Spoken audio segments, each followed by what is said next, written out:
Welcome to PN Sports Channel. Be dynamic.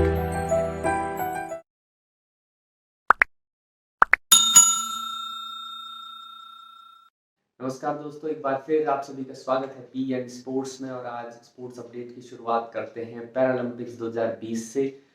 कल जो है भारतीय दल जो है वो पैरालंपिक के जो ओपनिंग सेरेमनी थी, जो कि बिना दर्शकों के कराई गई, जैसे टोक्यो समर ओलंपिक कराया गया था कोविड की वजह से, तो इस बार जो है भारतीय दल एक बार फिर 17वें नंबर पर आपको दिखाया गया। और टोटल 162 डेलीगेशंस अलग अलग नेशंस के अपने फ्लैग्स के साथ ओपनिंग सेरेमनी में शिरकत करते हुए नजर आए।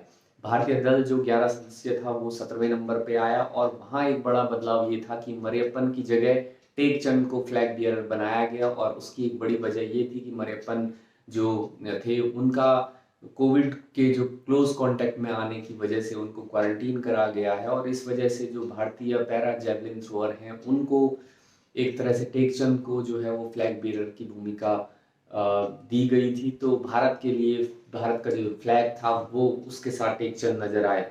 इस बार का जो पैरालंपिक है वो अपने आप में बड़ा अलग है, क्योंकि ये 16वां जो एडिशन है पैरालंपिक का, उसमें सबसे ज़्यादा खिलाड़ी रिकॉर्ड के हिसाब से 4,537 खिलाड़ी इस बार शामिल होंगे।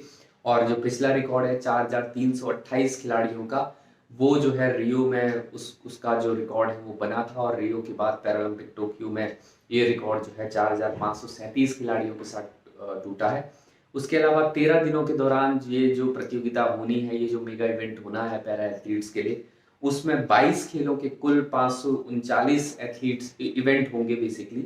और वहां पे 5 देश पहली बार पैरा ओलंपिक में जो है इस बार डेब्यू करने वाले हैं अपना। उसी के साथ मैं आपको बताऊं कि जो आरओसी की बात हमने पिछली बार भी कही थी, जहां पे रशियन ओलंपिक कमेटी की हम बात करते हैं, तो रसिया पे जो बैन लगा था वो पैरालंपिक में भी जारी रहेगा। और रसिया अपने फ्लैग और अपने नाम के साथ अभी भी प्रतिभाग नहीं कर पाएंगे उनके खिलाड़ी। तो आरओसी के साथ वो जो है वो अपना प्रतिभागिता जो है यहाँ पे करते हुए नजर आएंगे। तो ये एक अपने आप में बड़ी अलग चीज थी। उसके अलावा भारतीय दल, मैंने जैसे आपको बताया कि 17वें नंबर पे आया और 54 खिलाड़ी इस बार भारत के शिरकत कर रहे हैं। भारत का लार्जेस्ट कंटिजेंट एवर है। और वहां पे जो है भारत 9 इवेंट, ऑलरेडी मैं आपसे जिक्र कर चुका हूं और स्क्रीन पे आप देख सकते हैं कि इन 9 स्पोर्ट्स में 9 इवेंट्स में भारत शिरकत करने वाला है 54 खिलाड़ियों के साथ।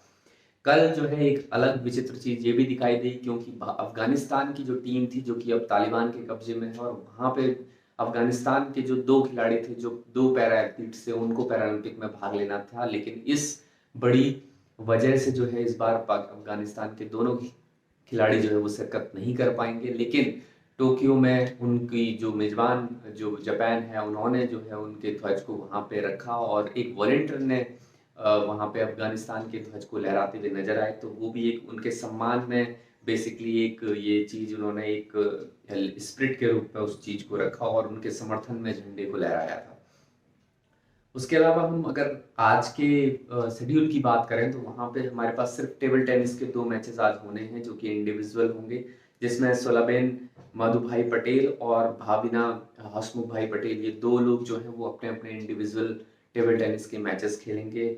उसके अलावा अगर हम बात करें जहाँ पे भारत का जो सफर है, जो कि आपने देखा कि भारत का जो ओलंपिक के लिए बहुत सारे इवेंट्स भारत ने कॉमनवेल्थ भी ऑर्गेनाइज कराया है, लेकिन ओलंपिक जैसा इवेंट जो भारत मेगा इवेंट जो स्पोर्ट्स का होता है वो अभी तक भारत नहीं करा पाया। और उसको उसकी मेजबानी को लेके भारत ने इंटरेस्ट जताया है। और थॉमस बक जो कि Olympic president, international Olympic committee के जो प्रेसिडेंट हैं, उन्होंने ये बात कही है कि भारत जो है वो मेजबानी करना चाहता है, होस्ट करना चाहता है 2036 और 2040 या 2040 का जो ओलंपिक है। और उससे भी आगे उन्होंने कहा है कि उससे भी आगे अगर उनको मौका मिलता है तो भारत वहां पे मेजबानी करने के लिए तैयार है। तो थॉमस बक ने ये बात कही। उसके अलावा मैं आपको बताऊं, जहाँ पे पिछले कुछ दिनों में जो दिल्ली के जो डेप्यूटी चीफ मिनिस्टर हैं मनीष सिसोदिया, उन्होंने भी ये बात कही थी कि इस साल के मार्च में उन्होंने कहा है कि हम इस तरह के स्पोर्ट्स के इंफ्रास्ट्रक्चर को बिल्ड करेंगे कि कहीं ना कहीं वो एफर्ट्स जो है वो आपको ओलंपिक जैसे बड़े इवेंट को कराने के लिए मददगार साबित होंगे। और उन्होंने कहा है कि इन फ्यूचर भविष्य में अगर इस तरह के मेगा इवेंट्स को कराने के लिए दिल्ली को मेजबानी दी जाए तो वो इसके लिए बिल्कुल तैयार हैं। और उन्होंने कहा है कि हम सक्सेसफुली जो है वो बिड 2048 के लिए लगाएंगे। इसी होप के साथ वो कह रहे हैं कि क्योंकि भारत का 100 साल जो है वो आज़ादी के जब पूरे होंगे 2048 में, तो वहाँ पे उन्होंने कहा है कि 100 साल को मनाने के लिए ओलंपिक जैसे बड़े इवेंट को हम ऑर्गेनाइज कराए के इस चीज़ को और भी ज़्यादा बड़ा और एक तरह से ग्रैंड इवेंट बना सकते हैं। आज जो है भारत का जो टेस्ट सीरीज का मुकाबला है उसके बारे में बात कर लेते हैं, जो कि इंडिया वर्सेस इंग्लैंड तीसरा टेस्ट मैच जो कि शुरू होना है आज। और भारत की तरफ से उम्मीद ये जताई जा रही है, क्योंकि अगला जो लास्ट जो 3 दिन होते हैं वो हेडिंगली में हमेशा स्पिनर्स के लिए मददगार होते हैं, तो शायद उम्मीद ये जताई जा रही है कि प्लेइंग 11 में कहीं ना कहीं बदलाव देखने को मिल सकते हैं, और खासकर रविचंद्रन अश्विन को जो है वो मौका मिल सकता है रविंद्र जडेजा की जगह। तो ये है कि टेस्ट सीरीज जो है वो तीसरे, क्योंकि भारत के पास सुनहरा मौका है जहाँ पे भारत लगातार 2 टेस्ट मैच जीत के इस सीरीज को अपने नाम करने के करीब पहुंच सकता है। 5 मैचों की टेस्ट सीरीज में 2 टेस्ट मैच हो चुके हैं जिसमें भारत 1-0 से आगे है, तो ये वाला टेस्ट मैच जो है वो भारत के लिए काफ़ी एक तरह से डिसाइडर भी हो सकता है, और अगला अगर ये भारत जीतता है तो टेस्ट सीरीज को जीतने के काफ़ी करीब भारत हो सकता है।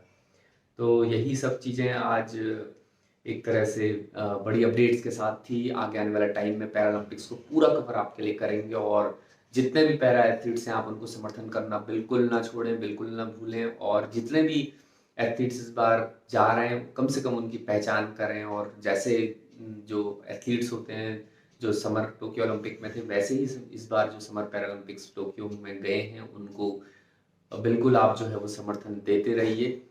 इसी के साथ आप वीडियो को लाइक करना, शेयर करना और कमेंट करना ना भूलें, और यदि आप चैनल पर नए हैं तो सब्सक्राइब जरूर करें, और सब्सक्राइब के साथ साथ जो है बेल आइकन को प्रेस करना ना भूलें, ताकि इन फ्यूचर जो नोटिफिकेशन है वो आपको लगातार मिलती रहे। बहुत बहुत शुक्रिया। Have a good day.